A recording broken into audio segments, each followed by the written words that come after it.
अगर आज आप किसी की बहन बेटी की इज्जत की तरफ आंख उठा करके देखेंगे, कभी वैलेंटाइंस डे के नाम पर फूल देंगे या किसी की बहन बेटी का हाथ पकड़ेंगे, तो वो दिन दूर नहीं है जिस दिन आपकी बहन बेटी की इज्जतों को लूटने के लिए वहशी दरिंदे बैठे हुए हैं।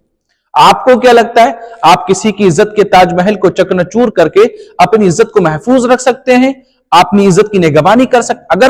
अगर अपनी इज्जत की निगहबानी करनी है, अगर अपनी इज्जत की हिफाजत करनी है, तो दूसरे की बहन बेटियों की इज्जतों के मुहाफिज बन जाए, दूसरे की बहन बेटियों की इज्जतों के निगहबान बन जाए। क्योंकि उलमा फरमाते हैं, अगर आज आपने किसी की बहन बेटी की इज्जत के ताजमहल को चकनाचूर कर डाला, किसी की इज्जत लूट ली, किसी की इज्जत के चादर को तार तार कर डाला, किसी के साथ जिना कर डाला, तो उलमा बयान फरमाते हैं कि ये आपने कर्ज ले लिया और इस कर्ज का जो बदला है वो आपको चुकाना पड़ेगा। वो कौन चुकाएगा?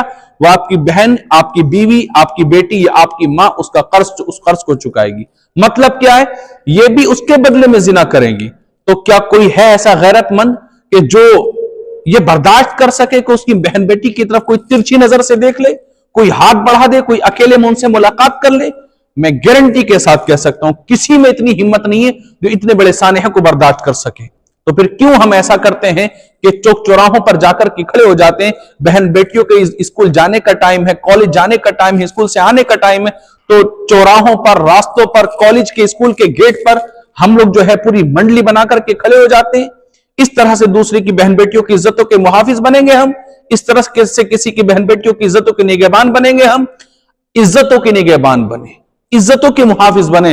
रब तबारक व तआला आपकी इज्जतों की हिफाजत फरमाएगा और आप दूसरी की बहन बेटियों की इज्जतों के निगहबान बने। रब तबारक व तआला आपकी, आपकी बहन बेटी, बीवी और मां की इज्जतों का निगहबान बन जाएगा।